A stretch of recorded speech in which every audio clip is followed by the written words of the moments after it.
naman tayo ulit at meron tayong sikasuhin. Ito ay ang printer HP LaserJet Pro M15A. Problema nito ay power supply. So ang gagawin ko ngayon ay papalitan natin ng bagong power supply. Before that, kuha muna ako ng mga tools.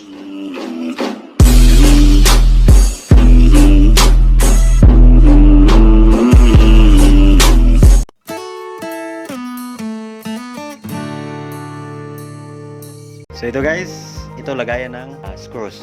Magnet pala to. Ito may pang anong tawag dito? Hindi ko alam. Basta itong tools na to. Tapos Phillips screwdriver. Okay? Let's go! Tabi mo muna natin.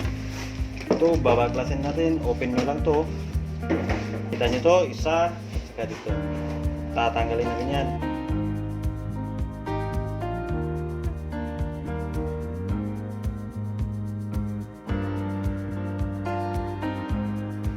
Ito, may nakaharang. Ito, may nakasabit pa. Tatanggalin natin ito. Yan. Next na yung isa. Sa may kanan naman ulit. Lagi lang pataas. Yung lock yan dito sa may bandang likod.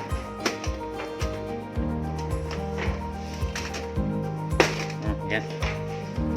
Ay, meron pa pala isa. Meron pang isa, nakalimutan. Ito sa may gilid.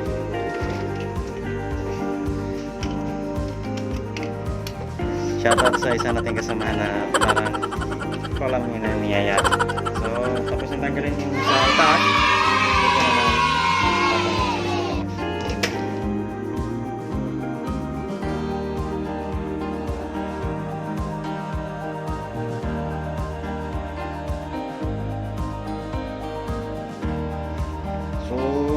Nakalimutan itong tanggalin yung cartridge, tuner cartridge. Yan. Nakalimutan itong baklasin kanina kasi nagmamadali. So lang, since natanggal na yung dalawang to, ilang mo lang to. So ito, pagtanggal nito, buksan mo lang tong output tray. Tapos dito may lock dito. Ilangin pataas. Simple lang. Itabi ulit. Okay, sarado to. Ngayon, pagtanggal nitong assembly na to, tingnan natin sa ilalim. Nasa ilalim yung mga lock nito. Yun, mga lock. So, meron dito 5 screws.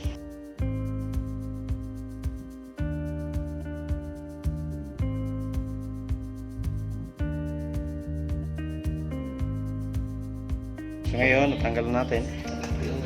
Remove na natin yung screws. So, hilahin na ito pataas. Pero hindi pa yan mahila kasi mayroon pang tagabal dito sa may gilid. Ito lang to.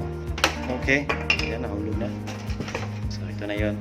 Okay, tabi ulit. Pwede na itong lock. Yan. Dito pala. Mayroon siya sagabal. So, yan lang. Simple. So, medyo sagabal to. Tanggalin muna. Saka itabi. Okay, dito na yung power supply. Ating papalitan. Tanggalin nyo lang itong wire nito. Sa fuse ito. Ito din. Tanggal na. Tapos, mga peripherals nito sa may gilid. Okay? Tanggal na. Para ma-access ito ay tatanggalin natin.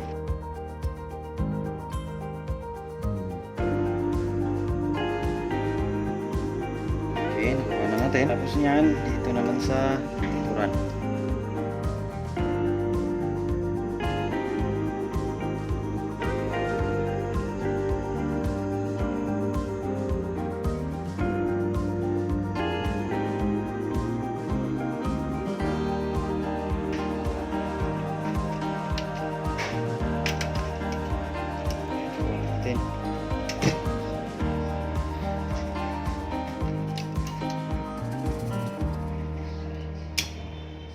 Yan.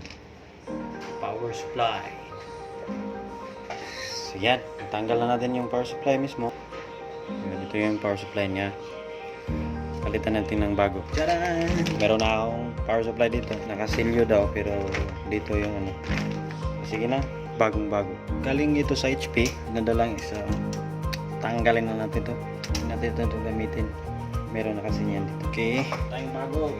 Ipalit na natin.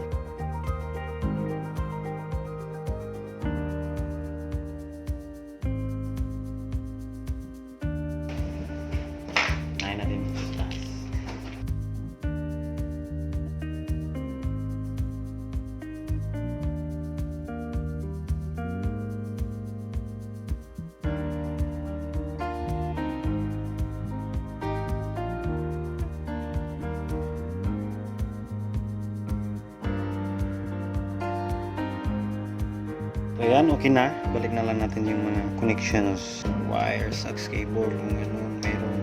Yan, saan ka pansa. Ito, balik natin yung dito banda.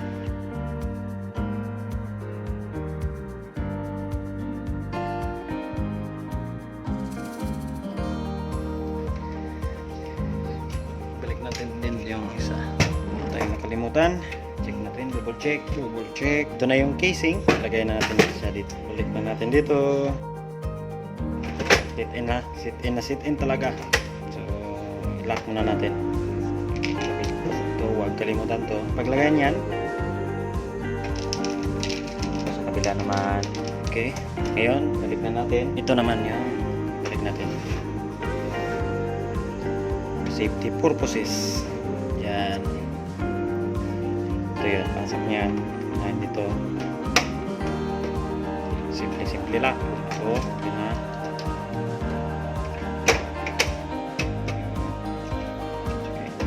Okay. Screw.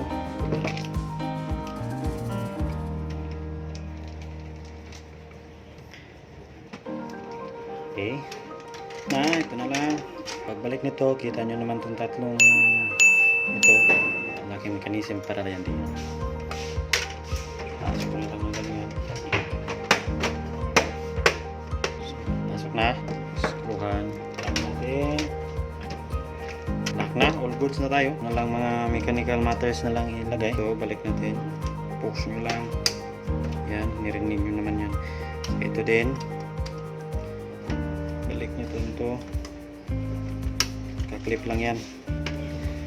Same din dito sa kabila. Okay.